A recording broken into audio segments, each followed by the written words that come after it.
함께 하나님 말씀 찾겠습니다. 여호수아서 20장 1절에서 9절까지의 말씀입니다.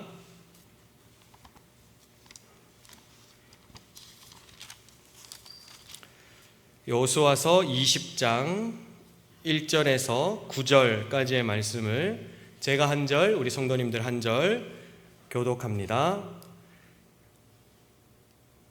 여호와께서 여호수아에게 말씀하여 이르시되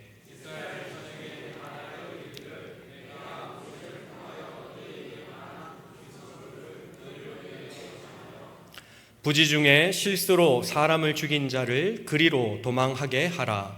이는 너희를 위해 피의 보복자를 피할 곳이니라.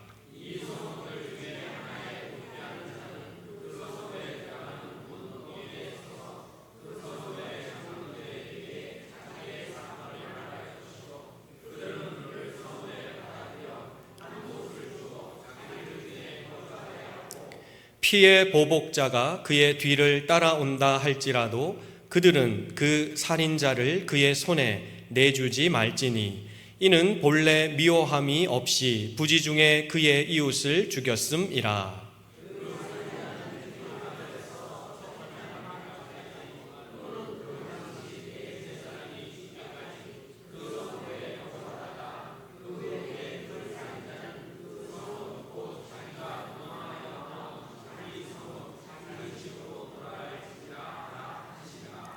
이에 그들이 납달리의 산지 갈릴리 게데스와 에브라임 산지의 세겜과 유다 산지의 기럇 아르바 곧 헤브론과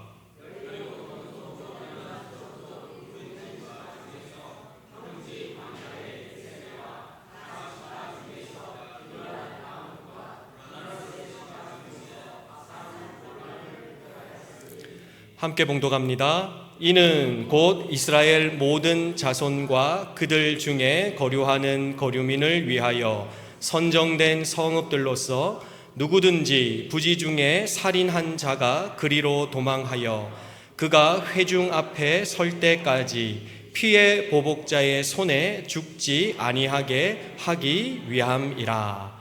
아멘. 할렐루야. 네. 여호수아서를 모세 6경이라고도 합니다. 우리가 흔히들 모세 5경이라는 말씀을 들어보셨지만 6경이라는 말은 좀 생소하실 텐데요. 왜 여호수아서를 모세 6경이다라고 하냐 하면 5경의 말씀이 여호수아서에서 다 현실로 이루어지는 것을 목도하기 때문입니다. 출애굽기, 레위기, 민수기, 신명기 말씀은 말씀으로 존재했었는데 그 말씀이 여호수아서에 가서 우리 눈으로 볼 수 있는 현실로 다 이루어지더라는 거예요. 그래서 하나님의 말씀은 단순히 개념이나 공허함이 아니라 온전히 우리 삶의 현실로 나타날 줄로 믿습니다. 우리는 그 말씀의 현실화를 지금 여호수아서를 통해서 보고 있는 것이죠. 이제 가나안 땅의 모든 분배를 마치고 정착 생활을 위한 본격적인 준비에 들어갑니다. 가나안 땅을 점령한 이유는 원래 여호와의 백성은 이렇게 살아야 한다라는 모범을 보여주기 위함인데요. 그렇다 보니까 점령하는 것 자체의 목적이 있다기보다는 가나안 땅을 점령하고 그 안에서 어떤 삶의 모습으로 살아가느냐 하는 것이 더 중요한 사실이 된 거죠. 그래서 이제 모든 가나안 땅을 분배하고 난 다음에 각 지파별로 흩어져서 영적인 생활을 해야 되는데요. 이 영적인 생활을 위한 준비가 오늘 20장 말씀부터 24장 말씀까지 쭉 이어져 나옵니다. 이 말씀들은 예전에 모세가 들었던 말씀이고 또 이 모세가 여호수아에게 전한 말씀이 구체화되고 현실화되어 가는데요. 우리 2절 말씀 한번 보실까요? 2절에 보시면 이렇게 이야기합니다. 이스라엘 자손에게 말하여 이르기를 내가 모세를 통하여 너희에게 말한. 지금 여호수아가 이스라엘 백성에게 하는 이야기는 이스라엘 백성을 위한 처음 이야기가 아니라 이미 하나님께서 모세에게 무려 2번이나 말씀하셨다는 거예요. 출애굽기, 레위기, 민수기를 통해서 말씀하셨고, 그 말씀을 다시 한번 신명, 되풀이하다라는 뜻에서 신명기 말씀을 통해서 우리에게 또 이스라엘 백성들에게 전해주신 것이죠. 앞서도 말씀드렸지만 이 모세를 통하여 주신 말씀을 실생활화하는 것이 여호수아서의 말씀입니다. 결국 우리도 하나님께로부터 받은 구원의 은혜를 우리의 삶에서 얼마나 실생활화하는 것이 우리 신앙의 목적이요 강건이라 할 수 있죠. 이제부터는 이 이스라엘 백성들에게 주어진 본격적인 사명이 시작되는데요. 그 사명이 무엇이냐 하면 이 땅에 이전에 살고 있던 가나안 족속과는 전혀 다른 영적인 삶을 살아야 한다는 것입니다. 그것을 성경에서는 일컬어 거룩한 백성, 거룩한 삶이라는 말로 이야기하고 있습니다. 그런데 이 거룩한 삶에서 제일 먼저 첫 준비로 하시는 말씀이 바로 이 도피성에 관한 말씀인데요. 가나안 땅에서의 영적 생활에 처음 준비로 도피성에 대한 말씀을 하신 이유는 이 도피성이 가지고 있는 의미가 어마어마하게 중요하기 때문입니다. 가나안 땅 분배 직후에 제일 먼저 도피성을 말씀하신 그 이유를 오늘 본문에서는 짧게 이야기하는데요. 2절과 3절에 보면 공통적으로 나온 표현이 있는데 그 표현이 2절 마지막 부분과 3절 중반부에 보시면 너희를 위하여, 그리고 3절 중반부에도 너희를 위해. 이 도피성이라는 것은 여호와 하나님께서 가나안 땅에 정착 생활할 때에 필요한 내용이지만 이것은 곧 여호와 하나님을 위한 것이 아니라 여호와 하나님께서 우리를 위해서 규정하신 것이다 라고 그 이유를 밝히고 있습니다. 바로 이스라엘 공동체 전체에 생명을 지키는 여호와의 언약이 또 다른 형태로 성취될 것이다 라는 것을 우리에게 알려주고 계십니다. 이 도피성은요, 매년 봄이 되면 장정들이 나와서 길을 보수해야 했습니다. 평평하게 길을 만들어야 하는데요, 한 해 동안 길이 움푹 파이거나 또는 자갈이 솟아올라 있거나 또 때로는 길이 없어진 곳을 봄이 되면 이스라엘 백성 중 장정들이 나와서 그 길을 보수하고 닦아서 평평하게 만들어야 하는 의무가 있었습니다. 또 이 길의 폭은요, 전체 길이의 14m나 된다고 합니다. 그리고 어떤 성읍이든지 간에 살인자가 1시간 안에 도망할 수 있는 곳에 위치해 있다고 해요. 평지이고요, 길의 폭은 14m나 되고, 그리고 어떤 성읍에 살든지 간에 1시간 안에 도피성으로 도망할 수 있는 거리에 이 성을 지목하여 놓으셨는데, 그리고 이 혹 길을 모르는 사람이 있을까 싶어서 커다란 이정표를 그 길 곳곳에 세우도록 했다는 거예요. 그 이정표에 뭐라고 쓰냐 하면 도피하라라는 말로 써서 도피성의 길이 어딘지를 모르는 사람도 초행길도 알 수 있도록 표시를 해놓았다는 겁니다. 이렇게 친절하고도 또 자세하게 안내하는 이유는 이 도피성이 여호와 하나님께서 우리에게 주시는 언약의 성취의 또 다른 상징이기 때문이다라고 말씀을 드렸습니다. 바로 이 상징을 이스라엘이 거주하는 가나안 땅 전역에 요단강을 기준으로 동쪽에 3개, 그리고 서쪽에 3개를 하나님께서 딱 정하도록 말씀하셨습니다. 그러면 이 도피성을 설치한 이유가 뭐냐? 앞서도 살인자들이 도망할 수 있도록이라고 제가 설명을 드렸는데, 정확하게는 그 살인자 중에서도 과실치사를 한 사람들을 가리킵니다. 3절 말씀 보실까요? 3절에 이 도피성은 누구를 위한 것이냐? 3절에 보니까 부지 중에 실수로 사람을 죽인 자를 그리로 도망하게 하라 했다는 거예요. 부지 중이다 하는 것은 고의적이지 않은, 계획적이거나 고의가 없는 실수로 저지른 살인의 경우인데요, 그 예를 성경에서는 어떻게 들고 있느냐? 두 사람이 나무하러 갔대요. 그런데 한 사람이 이 도끼 자루를 들고 나무를 탁 찍어야 되는데 잘못해서 이 도끼 날이 휙 날아가서 같이 나무하러 간 사람의 머리에 맞아서 죽었을 경우라고 민수기 말씀에 그렇게 예를 들고 있더라는 거예요. 누가 봐도 엄연히 이것은 고의성이 없는 실수죠.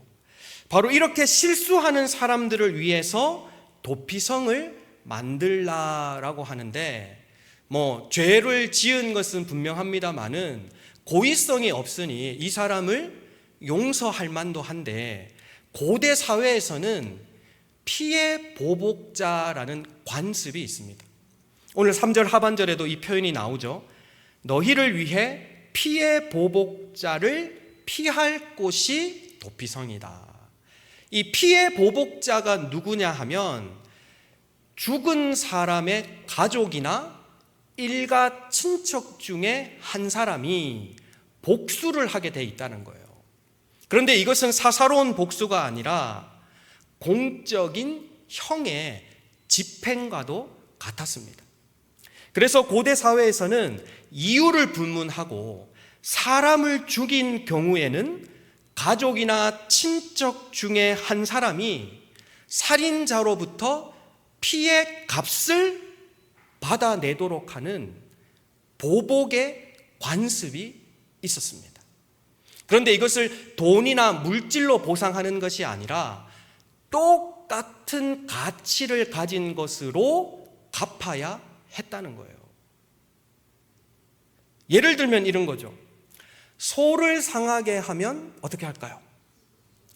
소로 물려주거나 그 소에 해당하는 값을 몇 배로 치르게 되어 있습니다.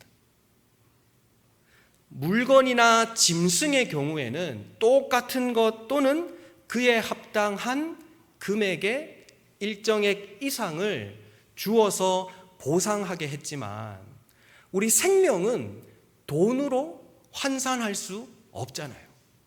그래서 생명을 앗은 사람에게 그 죄를 물을 때에는 어떻게 할까요? 다른 보상이 아니라 그 사람의 목숨으로 죄를 대신 물을 수밖에 없더라는 거예요. 그러니 생명을 앗아간 사람에게는 그 죽은 사람의 가족이나 친척이 죽인 사람의 생명을 빼앗는 것으로 그 값을 시쳇말로 퉁치더라는 거예요. 그렇지 않고서는 방법이 없었습니다. 그런데 문제는 고의로 죽인 사람이야 당연하게 벌을 받는 것이지만, 실수로 죽인 경우에도 이 목숨값을 자기의 목숨으로 갚는다는 것이 어찌 보면 굉장히 힘든 일 아니겠습니까? 그런데 고대 사회에서는 예외가 없더라는 거예요.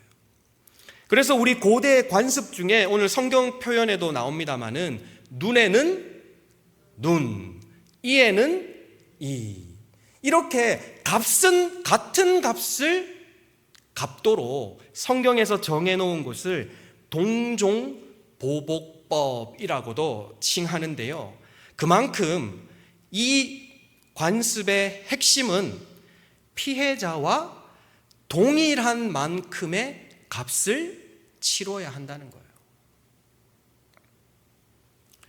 그런데 이렇게 동일한 값을 치러야 하는 관습법의 조문을 뛰어넘어서 하나님께서 베푸시는 은혜의 한 방편으로 설치한 것이 뭐라고요? 도피성이다라는 거예요. 그래서 이 과실치사자들이 피해 보복자들에게 자신의 목숨을 빼앗기지 않고 도피성으로 도주를 하면 그 도피성에서 평생을 사는데요, 예외적인 경우도 있습니다. 그 예외가 언제냐? 우리 한번 민수기 35장 12절 말씀 우리 스크린 보시면 나올 텐데요, 제가 한번 봉독해 보겠습니다. 이는 너희가 복수할 자에게서 도피하는 성을 삼아 살인자가 회중 앞에 서서 판결을 받기까지 죽지 않게 하기 위함이니라. 도피성을 만든 이유가 피해 보복자로부터 이들을 보호하기 위함이고, 또 이들의 생명을 보존하는 이유는 공정한 재판을 받게 하기 위함이라는 거예요. 그래서 예외는 뭐냐 하면 오늘 본문 말씀 6절에도 나오는데요, 한번 제가 읽어보겠습니다. 그 살인자는 회중 앞에 서서 재판을 받기까지, 재판 날짜가 정해지기 전까지 도피성에 머물 수 있는데요, 이 재판 날짜가 잡히고 난 다음에 20장 6절 말씀에 뭐라고 이야기하냐면, 이 재판의 결과에 따라서 중반부부터 한번 보겠습니다. 그 후에라는 구절 찾으셨습니까? 6절 중반부에 그 후에 그 살인자는 그 성읍 곧 자기가 도망하여 나온 자기 성읍 자기 집으로 돌아갈지니라.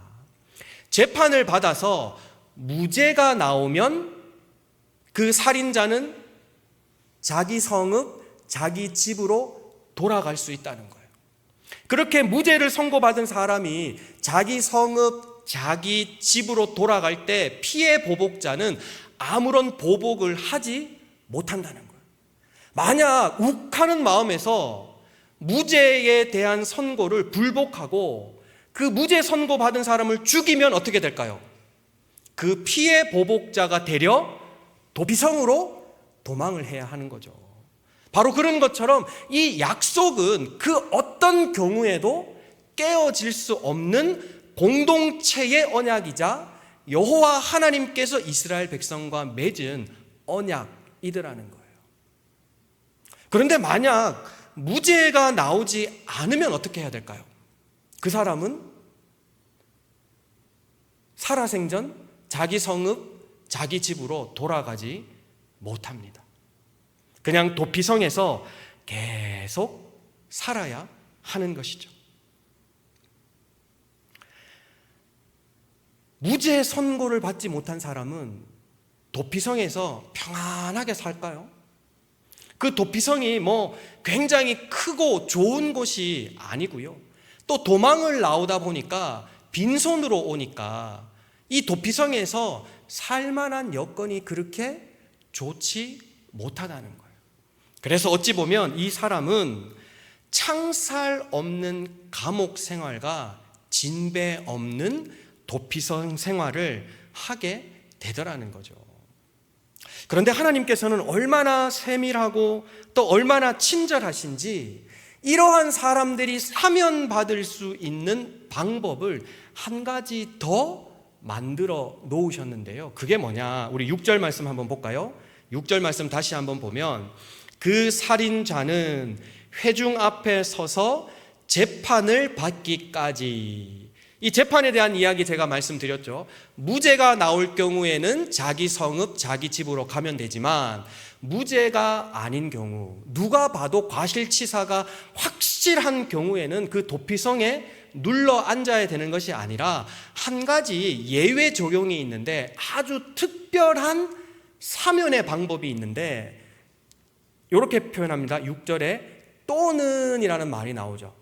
그 다음에 방법이 그 당시 살인자가요 도피성에로 도피했을 때 그때의 대제사장이 죽으면 그것으로 도피성에 살고 있던 살인자들은 사면되어서 자기 성읍, 자기 집으로 돌아가더라는 거예요.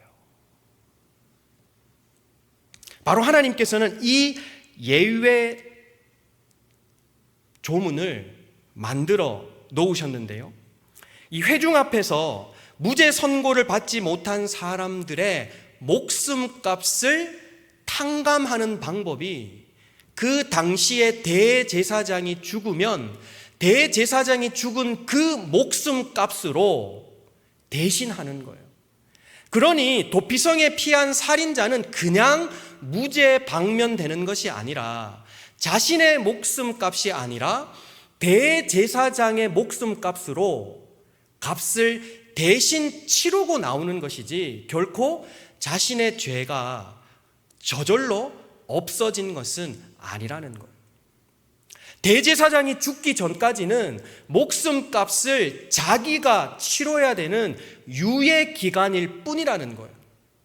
그런데 누군가 자기의 목숨값을 내어주면 그 내어주는 것으로 나는 사면받아서 자기 성읍, 자기 집으로 돌아갈 수 있는 사면의 방법이 되더라는 거죠. 그래서 하나님께서는 목숨값은 반드시 목숨값으로 대속해야 한다라는 규정을 지키시되, 이러한 사람을 위한 사랑의 은혜로 그 목숨값이 자기의 목숨이 아닐지라도 그 누군가의 목숨이라면 사면될 수 있다라고 하나님께서는 말씀을 하시는데, 왜 이런 도피성의 규정을 해놓으셨느냐? 이것은 가나안 땅에서의 언약의 약속이기도 하지만 먼 훗날에 온 인류를 위한 언약의 성취를 미리 준비해 놓으신 것과 같더라는 거예요. 오늘 20장 말씀이 우리에게 특별히 의미가 있는 것은 이 도피성에 대한 자구적 해석에 있는 것이 아니라 이 도피성이 가지는 영적 의미가 우리에게 특별하기 때문입니다. 바로 이 도피성에 관한 영적 해석을 담고 있는 구절이 있는데요, 그 구절이 6절 말씀에 우리가 읽었던 이 말씀입니다. 그 당시 대제사장이 죽기까지 그 성읍에 거주하다가 그 후에 어떤 경우에요? 재판으로 무죄를 받거나 대제사장이 죽은 후에는 살인자는 그 성읍, 곧 자기가 도망하여 나온 자기 성읍, 자기 집으로 돌아갈지니라. 이 6절의 말씀이 아주 영적인 함의를 가지고 있는데요, 그 영적인 함의가 뭐냐? 바로 누군가 당신의 목숨값을 대신할 사람이 있다면 나는 하나님 앞에서, 그리고 온 이스라엘 백성 앞에서 무죄로 칭함을 받는다는 거예요. 내 스스로 무죄입니다 라고 밝히는 것이 아니라 다른 누군가로부터, 목숨값을 대신 치러진 사람으로부터 내가 어떻게 해요? 의롭다 여기심을 받는 것이죠. 이것이 영적으로 굉장히 중요한 이유는 바로 이러한 일을 하신 분이 예수 그리스도시기 때문이라는 거예요. 우리가 지은 죄로 치면 그 죄의 값을 갚을 수 있는 유일한 방법은 내 목숨을 내놓고 내가 죽는 것 이외에는 사면의 방법이 없다는 거예요. 그런데 예수님께서는 스스로 나서셔서 십자가의 부끄러움도 개의치 아니하시고 저 사람을 위해서, 나를 위해서, 여러 성도님들을 위해서 내가 그 목숨값을 대신 내줄 터이니 이들은 자기 성읍, 자기 집으로 돌아가게 하라라고 온 인류를 향해 선언하신 것이 바로 십자가 대속의 사건이더라는 거예요.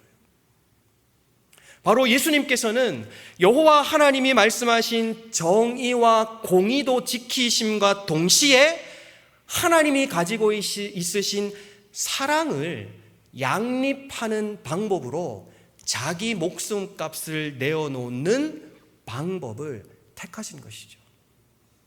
정의를 굳게 세우면요, 사랑이 없어집니다. 지은 죄만큼 벌을 받아야 되기 때문이죠. 그게 정의잖아요. 근데 반대로 사랑이 너무 많으면 정의가 자칫 굽어질 수도 있다는 거예요. 그렇다면 이 정의라는 문제와 사랑이라는 문제를 어떻게 동시에 양립시킬 수 있느냐? 그 방법을 하나님께서 고민하던 끝에, 그러면 내가 말한 정의도 지키고 내가 이스라엘 백성과 우리를 사랑하시는 그 사랑도 지키기 위해서는 목숨값을 내가 치러야겠다라고 생각을 하시고 이 땅에 예수님이 내려오신 것이죠. 그러니 하나님께서 말씀하신 정의도 지키고 하나님께서 베풀어 주시는 사랑도 보이는 것이 바로 이 십자가의 대속이자 이 십자가의 언약 사건을 오늘 여호수아서에서는 도피성이라는 상징적인 것으로 우리에게 말씀하고 있으시다는 거예요. 이래서 이 도피성이라는 것은 우리의 죄를 대속하신 영원한 대제사장이신 예수 그리스도를 가리키는 하나의 예표다라고 말합니다. 그 도피성에 살고 있던 대제사장이 죽으면 이 사람이 사면되는 것처럼 우리는 예수 그리스도의 죽음으로 말미암아 우리가 죄 없다 의로움을 받아 사면된 줄로 믿습니다. 그러니 이것이 하나님의 은혜일 수밖에 없고, 이 은혜는 하나님 외에는 그 어느 누구도 줄 수 없는 유일무이한 방법인 것이죠. 이렇게 이 도피성이 예수 그리스도의 예표요, 우리의 죄를 용서하시고 의롭다 칭하심을 받게 하는 상징이라는 구체적인 말씀이 오늘 7절과 8절, 도피성을 세우라 명령하신 그 지명을 통해서 한 번 더 그 의미가 녹아져 있는데요. 우리 한번 도피성 6개를 한번 볼까요? 잘 안 보이실 수도 있는데, 요단강을 딱 기준으로 동쪽, 제가 볼 때 오른편이죠. 동쪽에 게데스, 세겜, 헤브론, 그리고 반대편에 베셀, 길르앗, 나못, 골란, 이렇게 있다는 거예요. 이 6개가 골고루 정삼각형을 이루면서 배치되어 있죠. 왜 그럴까요? 아까 말씀드렸던 것처럼 어디를 가더라도 어디에 있든지 1시간 안에 도착할 수 있도록 14m 되는 폭에 오르막이나 내리막이 없고 평평하게 만들어서 살인자라면 어느 누구라도 갈 수 있도록 도피하라라는 편말을 커다랗게 여러 군데 세우도록 해놓은 도피성이 저렇게 양쪽에 3군데씩 있는데요. 그럼 왜 하필이면 저기를 했을까요?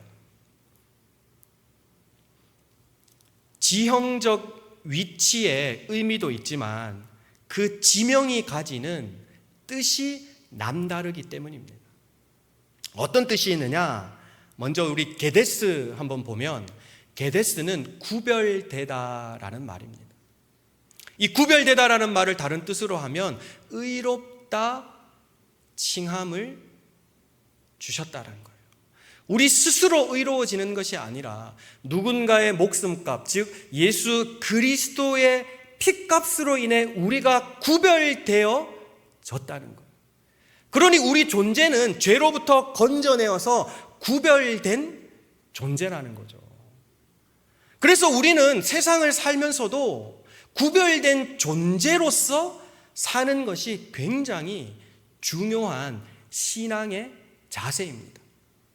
신앙이라는 것은 어떤 행위를 하는 데 있지 않고요, 어떤 존재로 사느냐 하는 것이 중요한 문제입니다. 내가 종교적인 행위를 한다고 해서 내 신앙이 좋고 그것이 신앙적 의무를 다한 것이 아니라 내가 어떤 존재, 즉 하나님께서 나를 구별해 놓으신 존재로 살아가는 것이 신앙의 궁극적 목적이라는 거예요. 그러니 내가 어디에 있든지 간에 구별된 존재로 살아야 하는 것이죠. 왜냐하면 그 핏값, 내 목숨값을 예수님께서 대신 치르셨기 때문이라는 거예요.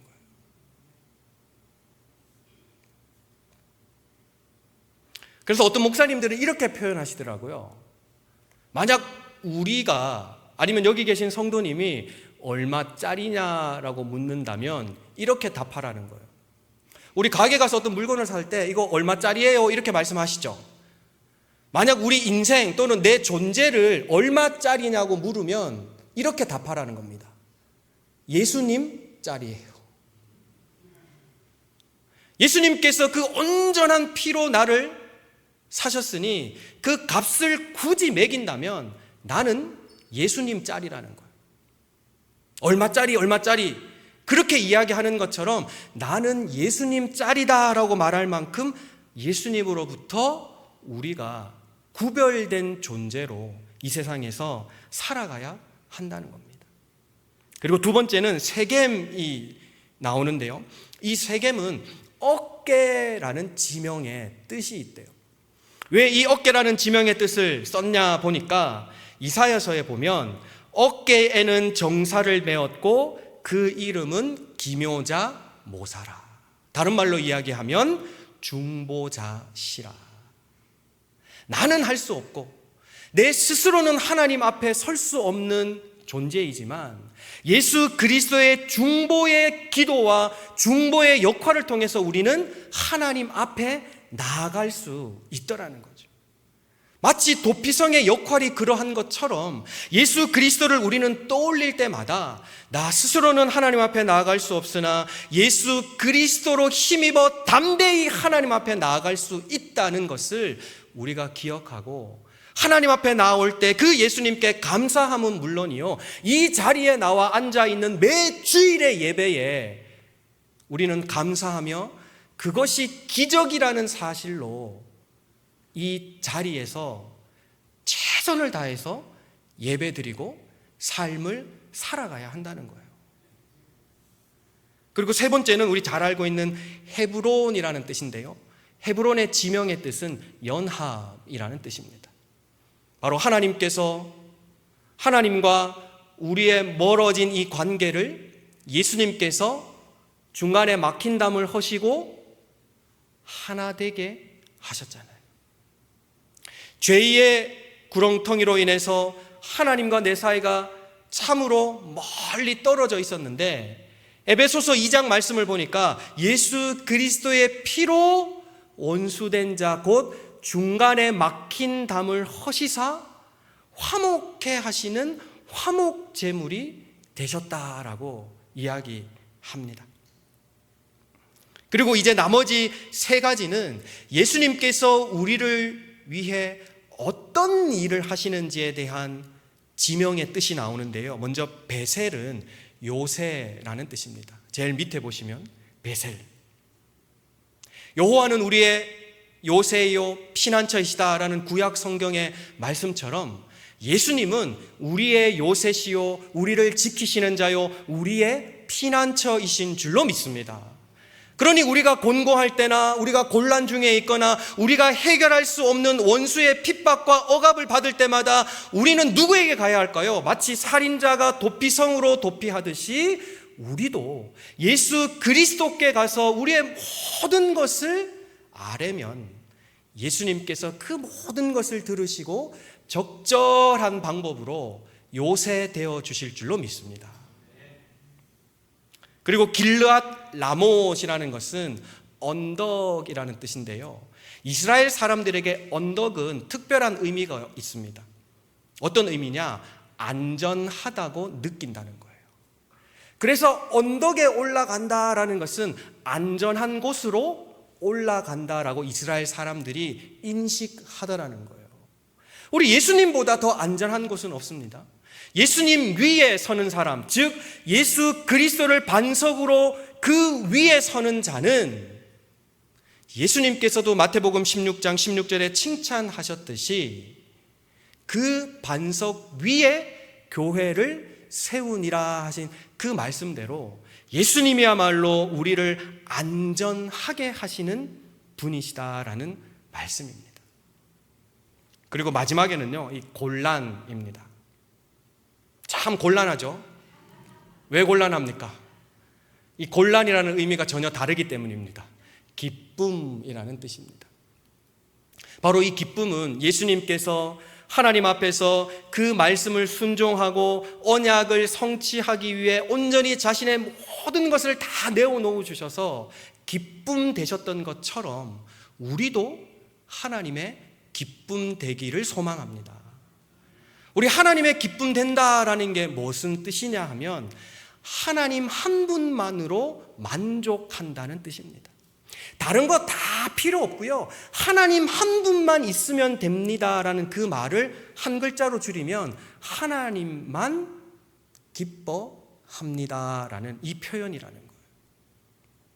바로 하나님께서도 우리의 기쁨 되시고 우리도 하나님의 기쁨 되는 우리 동함의 가족들 되시기를 주님의 이름으로 축복합니다.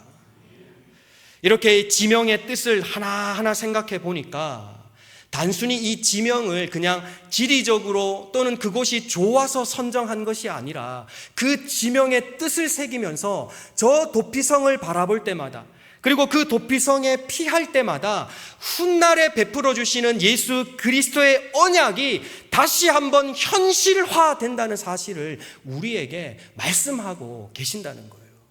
옛적 창세기 15장에서 아브라함에게 말씀하신 가나안 땅이 너희의 땅이 될 것이다 하는 그 말씀이 여호수아서를 통해서 현실화되었던 것처럼 당시 도피성을 통해서 말씀하셨던 이 말씀이 오늘날 우리를 위한 도피성이신 예수 그리스도로 현실화된 줄로 믿습니다.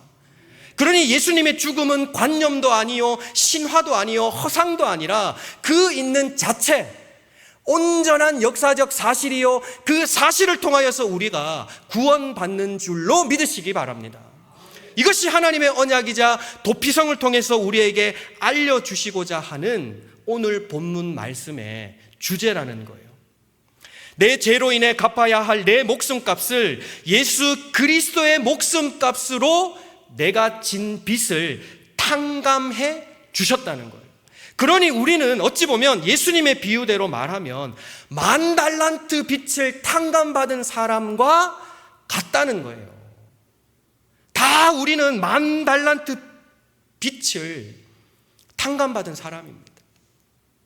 그런데 이 10,000달란트라는 것은 단순히 수치상으로 10,000달란트를 말하는 것이 아니라 계산할 수 없는, 돈으로 환산할 수 없다는 뜻의 10,000달란트를 은유적으로 쓰고 있더라는 거예요. 그래서 값없이 우리에게 주실 수밖에 없더라는 거죠. 하나님께서 우리에게 주시는 구원의 값을 매길 수 없는 것, 그 이유가 이 세상의 그 어떤 것으로도 대신할 수 없기 때문에 가만히 생각해 보니 내가 무엇을 받고 이들에게 이 구원을 주겠느냐? 그게 없더라는 거예요. 우리에게 가진 것은 도저히 그것과 등가 똑같은 값어치가 없더라는 거예요. 그래서 하나님이 생각해내신 방법이 뭐죠? 모르겠다, 그냥 선물로 주자. 그래서 하나님의 구원의 은혜는 선물이다라고 말하는 것이죠. 우리 예수 그리스도의 이 목숨값의 능력은 우리의 죄를 넉넉히 속량하실 뿐만 아니라 우리로 하여금 하나님 나라의 성읍, 하나님의 집으로 돌아갈 수 있는 권능이 있는 줄로 믿으시기 바랍니다. 그리고 이 예수 그리스도로 말미암아 우리는 자기 성읍, 자기 집, 즉 하나님 나라의 성읍, 하나님 나라의 집으로 돌아가게 되는 것이죠. 바로 우리가 예수님께 피하고 또 그분께 내 삶의 모든 것을 맡게 드려서 우리가 도피성에 거주하는 그러한 사람들이 될 때에 우리 예수님께서는 그 피의 값으로 우리를 하나님의 집으로 돌려보내 주실 줄로 믿습니다. 우리 이와 같은 은혜가 저와 또 우리 성도님들 또 사랑하는 가족들에게 영원한 도피성의 은혜가 충만하시기를 주님의 이름으로 축원합니다. 기도하겠습니다. 하나님 아버지, 오늘 여호수아서 20장 말씀을 통해 도피성의 은혜와 예수 그리스도께서 주시는 은혜를 생각해 보았습니다. 하나님, 그 무엇으로도 우리를 대속할 수 없으나 오직 예수님의 그 목숨값으로 대속하셨사오니 그것을 감사하며 그것을 귀히 받으며 우리의 삶의 전 존재가 아버지 하나님께 영광 돌리며 그 은혜를 날마다 찬송하며 영광 돌리는 삶이 되게 하여 주시옵소서. 이번 한 주간의 삶을 살아갈 때마다 도피성에 각각의 의미를 주신 것처럼 우리의 삶에 필요할 때에 필요한 것으로 은혜 내려주실 줄로 믿고 간구하오며 모든 말씀 예수님의 이름으로 기도합니다. 아멘.